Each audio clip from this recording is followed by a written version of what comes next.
Гледам и не вярвам на ушите си! На пето място в нашата класация е Борис Накев от БНС с участието си в Сблъсък по BTV. А темата е: етнически толерантни ли са българите? Като активист на БНС Гвардия нямам голямо желание да стоя до представител на ВМРО, Ама чудесно, която е псевдопатриотична партия, значи много етнически ще стане сега.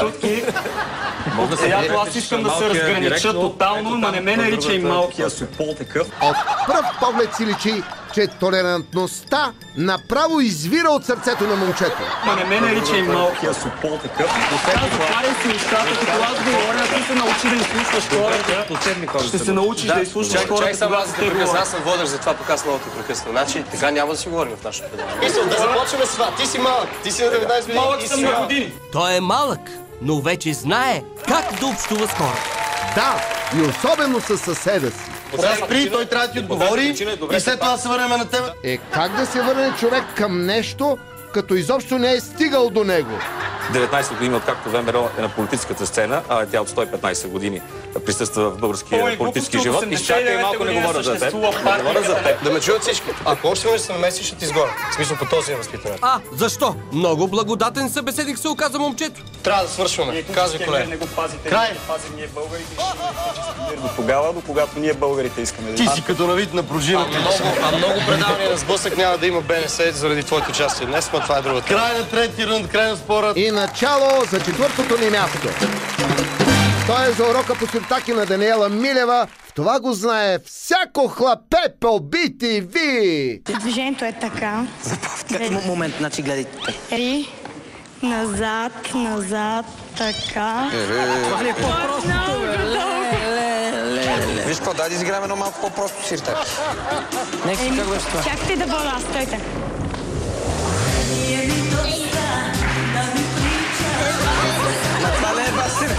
Даде, и не всяко хлапе го знае, затова трябва да му се покаже.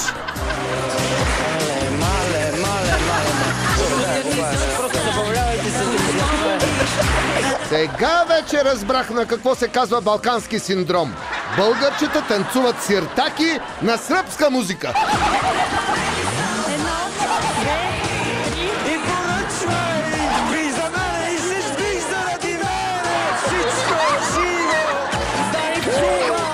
Като ги слушам, само румънската цуйка им липсва. Нашето трето място е за звездите на Dancing Stars и по-точно за грандиозното мамбо на Марта Вачкова и Жоро Мамале. Като гледам, човек никога не е късно да стане за реклама на банани.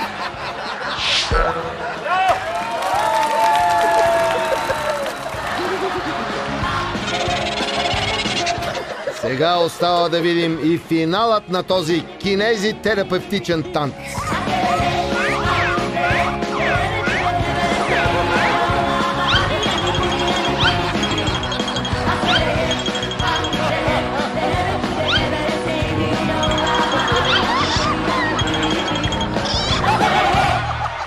След този мамботрус Мамалев направо е като обезкостен. Второто място в най-новата ни класация е за изгоненият от племето Мого-Мого Валентин Гавазов. Участник от миналогодишния вече сезон на Survivor. Том, аз съм негов приятел. За мен това е комплимент. Пак лъжеш, Валио! Пак лъжеш! На мен ми каза, че Жоро е тъп и прави точно това, което ти му кажеш. Така ли беше? Господ е свидетел, че Лъчо лъже. За пореден път. Ще те плюна този път, ама сериозно в лицето и ще замера с ето шкаф. Това беха твоите думи на плажа. Жоро е тапак и прави точно това, което аз му кажа, затова не се притеснявай. Лъчо, не е така, бе, приятел. Аре, бе. Измисли сега. Аре, моля ти се. То ми стисна ръката, нека да ти кажа за Живко. Буклук. А що да да ми стиснеш ръката, говориш за негри, бе, ей? Остави го, той лъже. Това не е истина. Кое лъжат? Ти беше ли на летището, когато този негър ми каза, че съм бял буклук и после го разправяш пред цяла България на камерите? Беше ли там, когато негъра ми избута от опашката и ми каза, че съм white trash? Ти говориш ли английски? White trash, знаеш какво значи, бе? След намесата на водещият Евтим Милошев, нещата малко се успокояват. Ама малко! Защото Валентин Гавазов предстои да говори за друг свой бивш съотборник – Живко. Първо искам да го зарадвам, че в махалата много го харесват децата и го наричат мастурбиращият свълци. Скри се под един храст и аз отидох и го питам: Живко, как си, добре ли си с кучовите? Той казва: не, понякога си мастурбирам, и показва там стратегията, по която го прави. И казва ми: значи ти си окей. А той ми казва: да, обаче вече ми омръзна тая поза, искам да загубих образа. И тогава аз като приятел му казах: виж, Жоро непрекъснато бръмчи из джунглата, намерил едни плодове много стипчиви, от които ти изтръпва устата. Казвам: дъвчи и после си го налапай и ще е окей.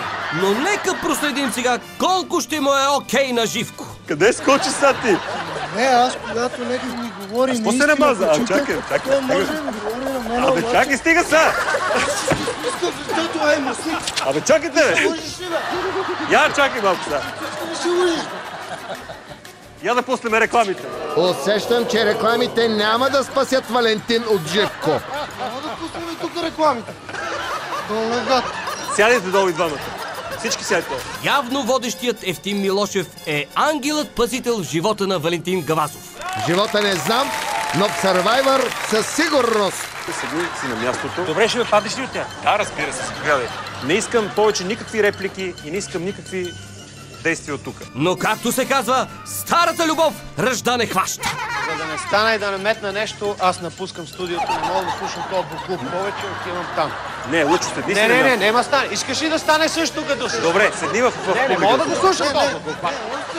Аре, стига, бе! Мога да го слушам този керем! Отивам си от тази... Лъчо. Не, по-добре да не стоя тук, защото не знам... Нека седне там. Нека седне там. Дарите, седи там, спокойно. Мръсният кенеф. Ей! Тихо. Буклук! И след скандалните страсти между бившите съотборници от Survivor отиваме директно на първо място. То се присъжда единодушно на Пацо от Big Brother 3. Негови опоненти в пирамида по TV2 са Ценко Благоев и Руслана Попова, а темата на спора е: кой е по-известен? Кой те знаеш ти, бе? Кой си? Много се преминал като годен стринам, брат му. Мене, мои приятели, ме познават доста хора.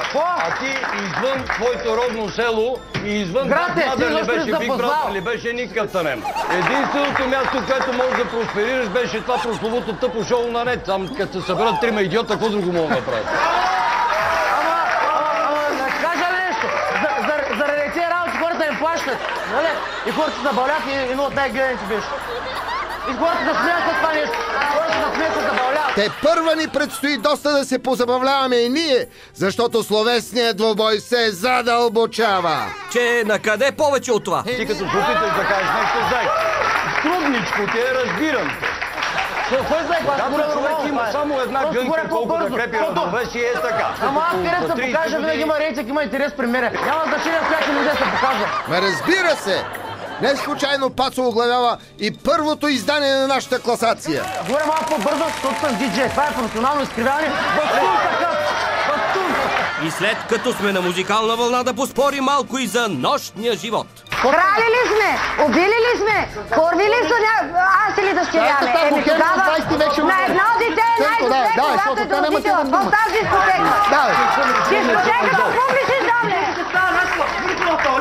Постоянно сдрогирани хора. Я иди с майка ти в туалетната и го дай на някой ти прави свирка да се вида като толкова. Аз си мислех, че вече нищо не може да ме изненада в този разговор. О, има още на какво да се наслушаме. Вервайте ми. Кой каза, че си? Който не си създал дете, не си го отгледал, мога да взимаш думата въобще, кога става въпрос за деца. Когато го създадеш... Той се опита да направи дете на Пенио, ама не им се получи. На тебе не се опитам да направя. Може да се получи тогава. Дете не знам дали ще се получи, но скандал стана със сигурност.